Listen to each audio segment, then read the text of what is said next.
À la une de l'actualité ce soir, clap d'ouverture du Festival panafricain du cinéma et de la télévision de Ouagadougou 2017.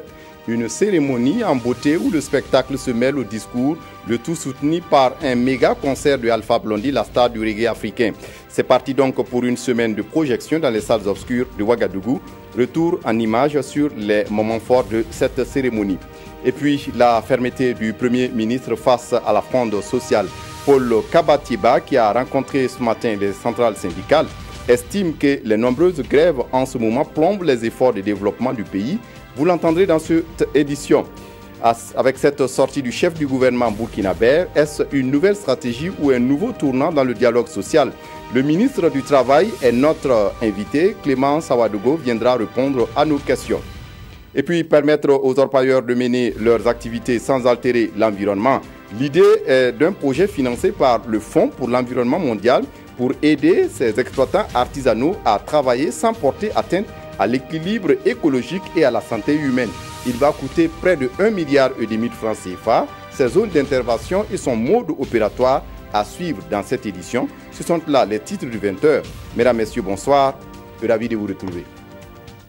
L'image du jour, le président du Faso qui donne le clap d'ouverture du Festival panafricain du cinéma et de la télévision de Ouagadougou 2017 au stade municipal de Ouagadougou. Cet après-midi, la cérémonie a tenu toutes ses promesses. Spectacle de musique, spectacle équestre et discours. Les organisateurs ont voulu simplement faire plaisir au public, mais aussi aux téléspectateurs de la RTB. Mounir Akere reviendra dans le courant de ce journal sur cet élément. Mais en attendant, je vous propose ici la réaction du président du Faso qui a présidé cette cérémonie.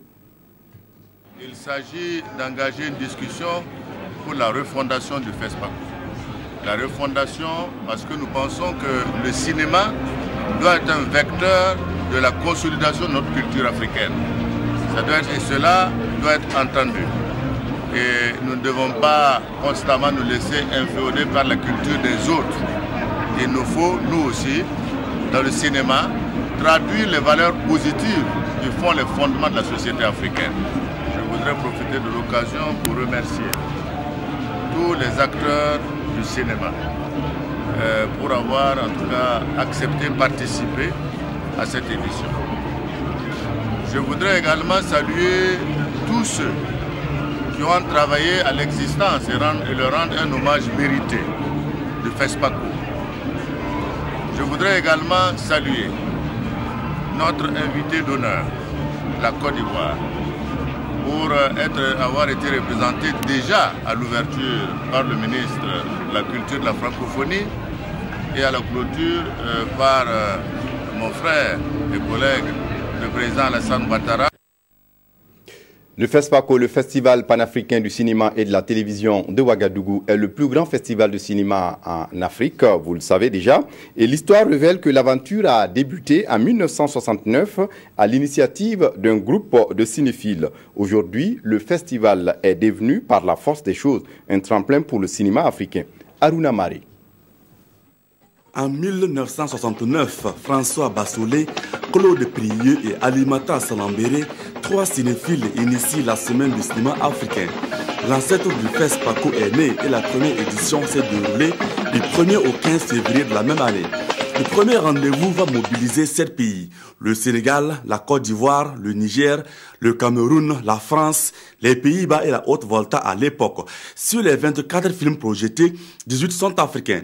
La deuxième édition de la Semaine du cinéma africain se tient un an plus tard.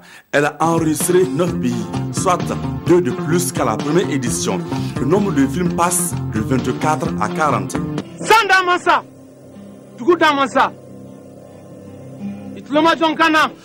Au regard de l'engouement suscité par ce rendez-vous, la semaine du cinéma africain est institutionnalisée en 1972 à la 3e édition.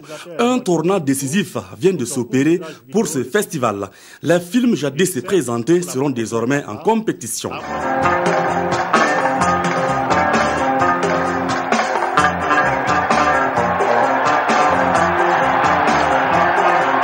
Un grand prix dénommé Étalon de Nyenenga est créé.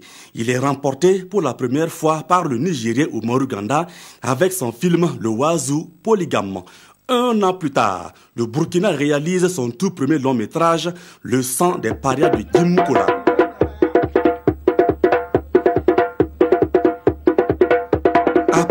de 1979, le FESPACO devient biennal.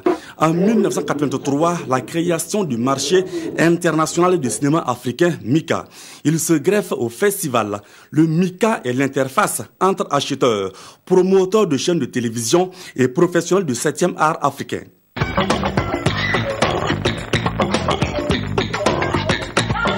Cette nouvelle donne vise à prendre en compte la télévision comme maillon essentiel dans la promotion du film africain. Le FESPACO est désormais le festival panafricain du cinéma et de la télévision de Ouagadougou. Au fil des ans, les acteurs changent, mais le scénario demeure. Montrer les films africains aux populations africaines. En somme, décoloniser les écrans africains.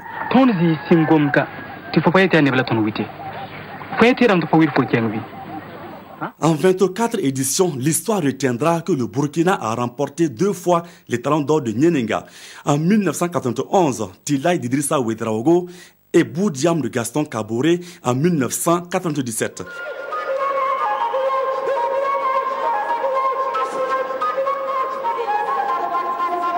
En un demi-siècle d'histoire, le FESPACO a connu des hauts et des bas.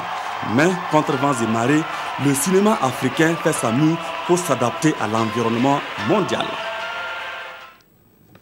Autre actualité, le gouvernement Thiéba II en immersion ce 24 février à travers un séminaire gouvernemental. Ils ont pu revenir sur les enjeux du PNDS dans l'optique de son opérationnalisation. À cette occasion, le gouvernement est revenu sur sa volonté de mettre l'accent sur le dialogue social. Moumouni Soubega. L'efficacité dans la gouvernance, c'est le maître mot du gouvernement Paul Kaba Thiéba II. Face aux membres de sa nouvelle équipe, le Premier ministre l'a signifié. L'opérationnalisation du PNDS constitue la priorité et tous les membres du gouvernement ont été situés sur ce référentiel de développement. L'axe central qui est à la source donc de ce remaniement ministériel, c'est la nécessité d'obtenir plus d'efficacité dans la mise en œuvre du plan national de développement économique et social. Donc il était normal que nous puissions échanger afin que tous les ministres soient au même niveau d'information sur l'opérationnalisation du plan national de développement économique et social, les objectifs, les priorités. La montée de la France sociale n'est pas passée sous silence à ce séminaire gouvernemental. À ce sujet, Paul Kaba Thiéba et son équipe ont opté de jouer la carte du dialogue. Le dialogue social comme méthode de travail, le dialogue social comme méthode d'échange avec les partenaires sociaux, et nous croyons donc aux vertus de ce dialogue social. Et je pense que les échanges que nous avons eus avec les ministres nous permettront dans les jours qui viennent vraiment d'harmoniser donc nos positions sur la façon de traiter les revendications dans les différents secteurs ministériels et également de traiter de manière générale les revendications qui sont exprimées par les travailleurs des différents secteurs. Autre point abordé, la communication gouvernementale. La cohérence, c'est ce qui est désormais recherché. Là-dessus, il est convenu d'harmoniser les points de vue sur la façon dont le gouvernement doit communiquer sur les questions relatives à la politique gouvernementale. C'est le tout premier séminaire gouvernemental après le remaniement ministériel intervenu en début de semaine. Sur le dialogue social, la parole à l'acte, un langage franc et direct avec le Premier ministre et les centrales syndicales. Dans ce face-à-face ce matin, Paul Kaba Thiéba s'est voulu d'une fermeté face à l'embrasement de la fronde sociale. La synthèse avec Christine Koulibaly. Regardez le ministère des Finances est paralysé depuis plus de 3 semaines. Tous les dossiers sont bloqués. Et le ministère aussi transversal. Comment c'est concevable? D'entrée de jeu, Paul Kaba Thiéba n'est pas allé par 4 chemins pour faire savoir que la cote d'alerte est atteinte, sinon dépassée. Sitting et grève, tout azimut ne font qu'hypothéquer les champs de développement et menacent la paix sociale, martèle le chef du gouvernement. Le gouvernement comprend et respecte la lutte syndicale, orientée vers l'amélioration des conditions de vie et de travail des employés, qu'ils soient du public ou du privé. Ce que l'on comprend moins, vous le permettrez, c'est l'installation progressive dans notre pays d'une pratique de lutte qui s'est mise en tradition et à travers laquelle tous les points de revendication sont quasiment au même niveau d'importance et donnent lieu à des débrayages systématiques souvent sans préavis, sous la forme de sit-in. C'est la nouvelle mode maintenant, les sit-in. De quoi d'activité professionnelle, de boycott d'activités professionnelles spécifiques, quand ce ne sont des grèves intempestives ou à répétition. Tout se passe comme si, les yeux fermés, certains travailleurs n'ont plus la moindre affection pour le bien commun et pour l'équilibre de l'État. Tous les moyens sont bons pour obliger l'État à concéder des avantages, même secondaires, au risque d'engager notre pays dans une escalade et un cycle sans fin, de déséquilibrer totalement la stabilité macroéconomique du pays et de compromettre la réalisation du plan national de développement économique et social. Le non-respect des engagements pris par le gouvernement explique en partie le climat social délétère, rétorque le monde syndical. Compte tenu de l'ampleur de ce discours, nous allons partir et puis lui revenir pour lui donner aussi notre position par rapport à ça. Tout cela, nous disons que c'est leur responsabilité. Parce que si on signe des accords, il faut les respecter. C'est ça qui nous inquiète. S'ils avaient respecté les accords qu'ils ont signés avec le Sinamika, je crois qu'il n'y aura aucun problème. S'ils avaient respecté ce qu'ils ont donné comme travail pour l'UTS, et quand tous ensemble signé, ils n'ont pas respecté. Ça, c'est encore leur ressort. Et je pense que la balle est dans leur camp. Paul Kabatieba a hérité d'une patate chaude. Beaucoup de revendications avec malheureusement peu de ressources dans les caisses de l'État. Nous avons cultivé en permanence l'écoute et le dialogue. Nous poursuivons toujours dans cette voie, convaincus que c'est de cette manière que se construit un pays respectable, un pays démocratique et un pays donc de liberté. Cependant, nous devons enrayer la politique et la pratique de la surenchère. Nos marges de manœuvre sont limitées. Tout le monde le sait. Avec une masse salariale qui frôle les 50% de recettes fiscales. Avec des dépenses courantes de l'État qui approchent peut-être que les 90% des recettes fiscales. Comment on peut développer un pays dans ces conditions? Avec quelles ressources? Et au Premier ministre d'inviter à une introspection collective et à des réflexions sur le système de rémunération des agents. En attendant, il demande une trêve sociale nécessaire à ses yeux à la mise en œuvre du PN2S.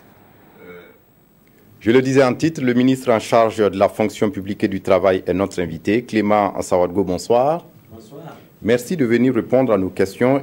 Alors, avec cette sortie du chef du gouvernement burkinabé, est-ce qu'on assiste à un nouveau tournant dans le dialogue social? Un nouveau tournant, je pense que non. Le Premier ministre lui-même l'a dit, nous poursuivrons dans la voie du dialogue social. C'est un dialogue social auquel le gouvernement croit. J'ai pu vous le dire, le chef de l'État lui-même, le président Roch-Marc Christian Kaboré, et le Premier ministre, à tous les conseils des ministres, insistent pour que chaque ministre dans son ressort puisse cultiver en permanence le dialogue social avec les partenaires sociaux, notamment les syndicats. Et d'ailleurs, vous l'aurez remarqué, depuis que ce gouvernement est en place avec le Premier ministre Paul Kabatieba, aujourd'hui faisait la 5e rencontre avec les syndicats. Je ne pense pas que dans l'histoire de notre pays, en tout cas dans l'histoire assez récente que j'ai connue, qu'il y ait eu vraiment cet effort de concertation et de dialogue au niveau d'un Premier ministre. Vous savez aussi que nous venons de sortir la rencontre gouvernement-syndicat. Donc, ce n'est pas pour qu'il y ait un changement d'option ou de ligne par rapport à la question du dialogue social. Bien au contraire, c'est un dialogue qui va se renforcer puisque plusieurs fois, nous avons annoncé que bientôt il y aura une grande institution pour le dialogue social qui est en création. Mais par contre, le Premier ministre a voulu interpeller le monde syndical. Et au-delà du monde syndical, je pense que c'est une interpellation à l'ensemble de la communauté nationale. Puisque nous tous assisté à cette avalanche de mouvements sociaux qui quelquefois ne reposent pas sur les fondamentaux des rémunérations, mais sur des questions comme des fonds communs, des appoints de rémunération. C'est un peu ça qu'il voulait dire. C'est un peu comme si toute question secondaire, qui aurait dû être secondaire, est traitée comme une question principale ou principielle. Ça pose quand même problème et les plateformes sont de plus en plus gonflées. 30 points, 40, 100 points de plateforme, il faut avouer que ça pose quand même problème. Donc je pense que c'est plutôt cette interpellation que le Premier ministre a voulu faire et il l'a fait, en tout cas à sa manière, avec beaucoup de vigueur, j'en conviens. Mais par rapport au gouvernement qui ne tient pas ses promesses, selon le représentant de l'unité d'action syndicale que nous venons de suivre, qu'en est-il exactement? Enfin, je suis surpris d'entendre cela. Le gouvernement, à son arrivée en janvier 2016, a trouvé sur sa table 19 points d'engagement que la transition avait convenu donc avec les syndicats. Et au nom de la continuité de l'État, le gouvernement a travaillé d'arrache-pied à ce que ces 19 points soient concrétisés. Quand nous avons fait la situation tout dernièrement à la grande rencontre gouvernement-syndicat, les syndicats eux-mêmes, de manière officielle, puisque c'est écrit dans le communiqué final, ont reconnu les efforts du gouvernement pour mettre en œuvre les engagements. Alors, donc, si vous voulez bien, les questions qui sont évoquées ici, ce n'est pas, je crois, j'ai entendu le président de moi des centrales syndicales évoquer deux questions d'engagement. L'un portant sur le ministère du Commerce. Mais ce n'est pas pour cette question que les autres syndicats débrayent. Ça, c'est une question qui ne concerne qu'un syndicat autonome, enfin, je veux dire un syndicat sectoriel, et qui est en discussion. Le gouvernement n'a pas renoncé à trouver des solutions pour les travailleurs du ministère du Commerce. Il s'est, après avoir évalué les incidents, s'est rendu compte que sur une masse d'environ 10 milliards de francs collectés au titre de la vérification des importations, il fallait consacrer près de la moitié pour satisfaire cette exigence-là. Alors, donc, ça pose des problèmes et le gouvernement a redéployé la discussion avec ces syndicats avec des propositions alternatives qui sont aussi, à mon avis, tout aussi alléchantes. Donc, ce n'est pas un refus de mettre en œuvre un engagement. Sur la question de l'IUTS, sur les primes et indemnités, c'est une question qui est encore en discussion. Et le 27 février, c'est-à-dire lundi même, il y aura encore une nouvelle discussion entre le gouvernement et l'unité d'action syndicale autour de la question de la retenue de l'UTS, de l'impôt sur les primes et indemnités. Donc, je ne vois pas en quoi il faut dire que le gouvernement a renoncé à ses engagements. Et ce n'est même pas ces points-là qui donnent lieu à des mouvements terribles, j'allais dire, au ministère des Finances ou au ministère des Infrastructures ou encore dans d'autres secteurs. Ce n'est pas ces points-là qui sont évoqués pour dire que le gouvernement n'a pas exécuté ces deux engagements, c'est pour ça que nous manifestons. Non, c'est des questions qui n'ont rien à voir avec cela. Donc, pour moi, je comprends que les syndicalistes, il ne faut pas leur demander de parler le même langage que nous, les gouvernants. Bon, mais en réalité, il n'y a pas vraiment de quoi écraser une mouche à travers cette question d'engagement non tenu. Oui, Monsieur le ministre, avec l'embrasement de cette fronde sociale, et puis donc on est en train d'assister, on a comme l'impression que le gouvernement est dépassé. Est-ce que c'est votre lecture? Non, le gouvernement n'est pas dépassé, mais je crois que nous sommes tous au Burkina Faso. S'il y a des problèmes, les Burkinabés doivent tous prendre à cœur ces problèmes. S'il y a des chaînes de l'activité publique qui sont grippées par le fait de mouvements que finalement nous n'arrivons pas à expliquer, parce que tout le monde sait que ce n'est pas en une année que ce nouveau gouvernement devait régler tous les problèmes des Burkinabés. Tout le monde le sait.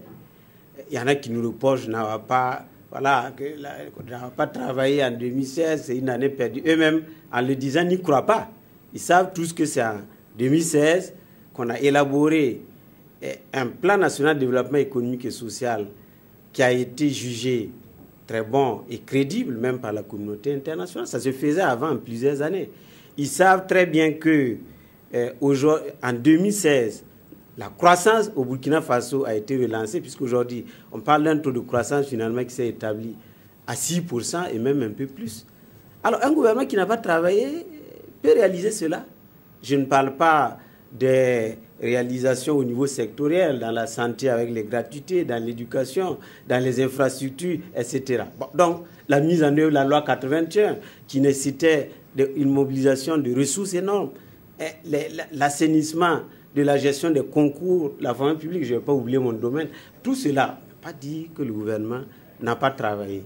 Mais le gouvernement veut qu'on s'engage tous à ramener les questions dans un dialogue franc, sincère et fécond. Et non pas que ce soit une pratique de surenchère avec peut-être des motifs qu'on ne concerne pas bien. Oui, justement, est-ce que pour éviter la récupération, pour éviter peut-être que les débats aillent dans des sens qu'on ne souhaite pas, il ne serait pas judicieux pour le gouvernement d'organiser une discussion générale avec tout le monde au lieu de au cas par cas? Alors, nous avons cru percevoir qu'effectivement, l'un des motifs de ces mouvements itératifs pouvait être la guerre un peu entre les corporations dans l'administration publique. Ça, c'est un vieux débat, hein, ce n'est pas nouveau, puisque certains pensent qu'ils sont peut-être défavorisés par rapport à d'autres. Mais vous remarquerez aussi que ceux qui développent des mouvements radicaux, j'allais dire, ne sont pas les moins bien traités de l'administration. Alors, c'est pour cette raison que le Premier ministre a dit, s'il le faut, nous allons donc remettre à plat tout le système de rémunération. Et puis voilà, on se retrouvera autour d'une table, tout le monde. Et le peuple sera pris à témoin parce que, après tout, les employés de la fonction publique, c'est des employés du peuple. C'est quand même au peuple de déterminer jusqu'à quel niveau il rémunère ses employés. Donc, tout le monde sera pris à témoin et on ira peut-être vers une reconstruction du système de rémunération. C'est par cela d'ailleurs que le Premier ministre a terminé. Donc, je pense que c'est tout à fait peut-être de bon ton. Merci à vous, Clément Sawadgo, d'être venu répondre à nos questions. Je rappelle que vous êtes le ministre en charge de la fonction publique et du travail et vous êtes venu répondre à ces questions concernant l'embrasement de la fronde sociale au Burkina. Merci pour votre disponibilité. Merci à vous. Et le dialogue social se retrouve également au centre de la rencontre entre le ministre en charge de l'Éducation nationale et les représentants des syndicats de l'enseignement. Une rencontre qui a permis de revenir sur les questions d'indemnité, des statuts particuliers des encadreurs pédagogiques. Explication, Ismaël Sirima. Sourire aux lèvres, le ministre de l'Éducation nationale et de l'alphabétisation semble ravi de l'accord trouvé avec les représentants du syndicat national des enseignants africains du Burkina, CNEAB. Concernant le point sur l'harmonisation des indemnités spécifiques, un comité interministériel a été mis en place et leurs travaux devraient commencer le 15 mars prochain. Nous n'avions pas vu la nécessité d'aller vers un statut particulier et comme cette demande d'un statut particulier n'est pas spécifique au ministère de l'Éducation. Nous avons informé le syndicat, par exemple, que sur cette question, il faudra attendre les résultats d'un échange plus large. Concernant le point lié au statut particulier, le syndicat national des enseignants africains du Burkina a une autre compréhension. Je crois que sur ce point-là aussi, nous avons tenu, nous, en tant que parti syndical, à rappeler au gouvernement que c'est une revendication qui a connu assez de péripéties et en 2012, c'est le gouvernement du Burkina Faso qui a affirmé, les images d'archives vous les avez, hein, qui a concédé un statut particulier aux travailleurs du secteur de l'éducation. À ce titre, le secrétaire général du CNEAB estime que ce serait un recul grave de confronter un acquis syndical à la loi 081. Autre actualité dans ce journal, la province de la Sicile est réputée être un centre important de production de tubercules. Et ce 25 février, à l'occasion des journées promotionnelles de l'INAM, les acteurs se sont retrouvés pour contribuer sur la professionnalisation de la filière tubercule et voir comment aider le secteur à l'autonomisation des jeunes et des femmes. L'accent sera mis sur la transformation, nous dit Daouda Ouattara et Zoubaviel David Dabiré. Le Jacob Ouedraogo au contact des producteurs de la Sicile. Les journées promotionnelles des tubercules et racines reprennent du service dans cette province avec une production record de plus de 22 000 tonnes d'igname, de manioc et de patates. Et pour cette 24e édition, l'autonomisation des femmes et des jeunes est au centre des réflexions. Il s'agit de donner à cette frange de la population les moyens de son épanouissement à travers la transformation et surtout l'écoulement des produits dérivés de ces tubercules. Occasion pour les acteurs de la filière d'interpeller les autorités sur les difficultés qui plombent le décollage de ce secteur. Nous n'arrivons pas à écouler parce que tout simplement la matière première que nous avons sous la main, sur place ici, la quantité est importante et pourtant la transformation est limitée. C'est-à-dire nos transformatrices à la base ici n'arrivent pas vraiment à absorber une grande quantité en transformation. Donc ça fait qu'on est obligé de livrer la matière première directement sans passer par la transformation. À ces préoccupations s'ajoute l'appauvrissement progressif des sols et le manque d'organisation des producteurs, des difficultés auxquelles comptent s'attaquer les autorités en vue de faire de la filière un instrument d'auto-emploi pour les jeunes et un levier de développement pour la province de la Sicile. L'agriculture, pour nous, est au cœur du socle de développement du Burkina. Et nous pensons que si nous améliorons les pratiques en partant donc des semences jusqu'à la création de chaînes de valeur pour pouvoir écouler, nous pensons donc que d'un côté nous allons l'agence alimentaire, mais de l'autre côté également l'agriculture va contribuer donc à pouvoir juguler le chômage donc de la jeunesse. Nous avons vu un peu que les différentes chaînes de valeur doivent être mises en œuvre et que chaque chaîne puisse jouer pleinement son rôle et chaque chaîne puisse contribuer au développement de toute la chaîne. Le ministre Jacob Ouedraogo a aussi saisi cette opportunité pour rappeler aux Burkinabés la nécessité de consommer des produits locaux. Selon lui, cela y va de la survie des filières comme celle des tubercules. Pour aider à lutter contre la flambée des prix des denrées alimentaires de première nécessité au Burkina Faso, le Japon apporte son soutien à travers un don de 7000 tonnes de riz. Du riz qui sera vendu à prix social pour soutenir les efforts du gouvernement burkinabé. La remise du don avec Lan Lompo. 7460 tonnes de riz. C'est la concrétisation de l'échange de notes signé le 22 février 2016 entre le pays du soleil levant et le gouvernement burkinabé qui a permis d'acheter cette quantité de riz d'un montant d'environ 2,5 milliards de francs CFA. La réception du KR 2015 permettra au gouvernement burkinabé de venir en aide aux couches les plus vulnérables.